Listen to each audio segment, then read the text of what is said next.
Let me get this right, James. You haven't eaten in 3 days. You're going to die. Well, this is my final will and testament. And if I see God, I've got a few questions. To my wife, I leave everything. What do I care? I'm dead. The question for God when I get there, I'm going to ask her, God, in the grand scheme of things, how many outbound telephone prospecting calls have I made comparing to every other?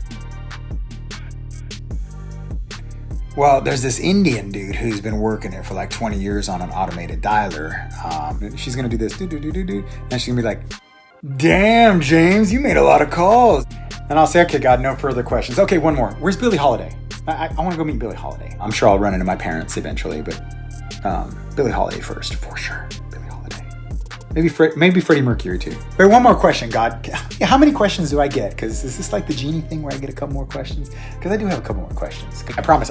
One more, God. What religion had it right? Seriously, like which one had it right? Okay, one more question. Why suffering, God? Why suffering? What's suffering? One more question, God. I'm thinking about it now. Like, assholes.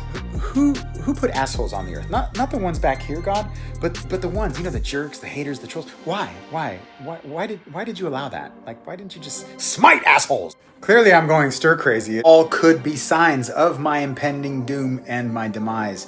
So if anybody's got any questions for God, put your questions down below. I'll try to find the ghost hunters, Zach Bagans. I'll try to track you down, see how we can talk. Just don't worry about it. We'll find each other. Listing presentation, go into the office, print out some stuff, open house afterwards. Who knows? But I've got a rapid fire next 2 or 3 hours. Let's go.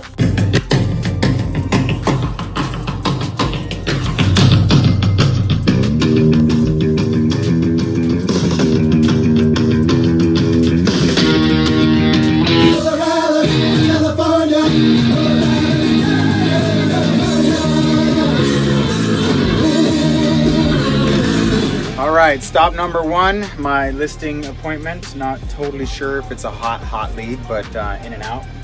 And then probably Chipotle, and then to my open house, put up some signs. Let's go see how it goes. 3 hours later. I am starving. That appointment took a lot longer than expected, and I didn't realize I had to be at my open house in 10 minutes. Luckily, I'm very fast at this. Here at my open house.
Fantastic house. It is getting a ton of traffic. Not right now though. I'm like, check out all the traffic. Nobody's here. It's probably about, I'd say 15 visitors, which is pretty damn good. I'm thinking now, if I was left alone for the night, what would I do? And I don't know why. I don't ask why. The first thing that comes to mind is Venice Beach. Go sleep with the homeless in Venice. What are you thinking? Really? That's the first thing that comes to your mind? Go be homeless?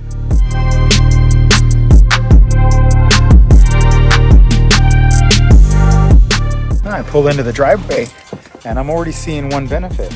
I could totally park like sideways and like I own the thing.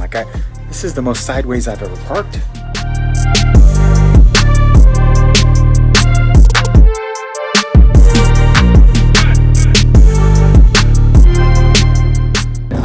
I went from maybe I was gonna go visit Nicole to turning the other direction, and now I just got on the freeway with absolutely no idea where I'm going. Well, I know where I'm at, I just don't know where I'm going.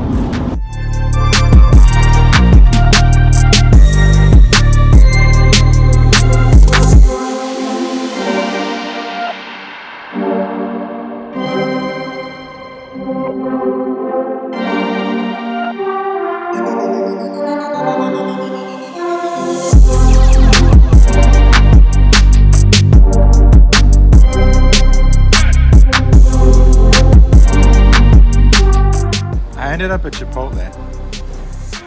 All roads lead to Chipotle.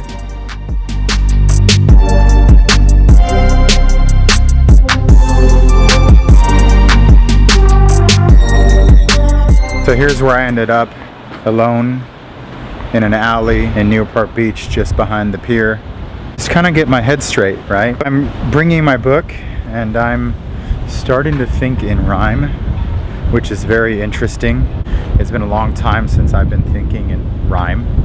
And it's a weird thing to think in rhyme. Like, it's very Edgar Allan Poe. What I'll probably do is I'll write a couple paragraphs and then I'm going to take all of these scenes and just kind of tie them into my thoughts and my stream of thought, and hopefully something beautiful comes of it. Let us rememberify the soliphagy of this most unfiltered of my brain, never satisfied by the deep tissues connecting, in knowing that this is truly me. That here by Newport Pier I could stumble in the cold along the path to the coldest breeze all alone, but one barefoot man with a green parrot and a yellow head on his shoulder. Its chlorophyll feathers wafting and blasted by the ocean breeze and sand. I paused long enough to hear, but not so much to be accosted for spare change. I would ask the same. Honor and poverty among artists, that he may not know it, but he may have more than I. He has the life I only wish I could have had the guts to pursue. It's not to say I regret, but like those children books from my childhood where we were able to choose the fate of each character and skip a few chapters to an alternate ending. One where the hero becomes a coward and the school teacher becomes a pirate.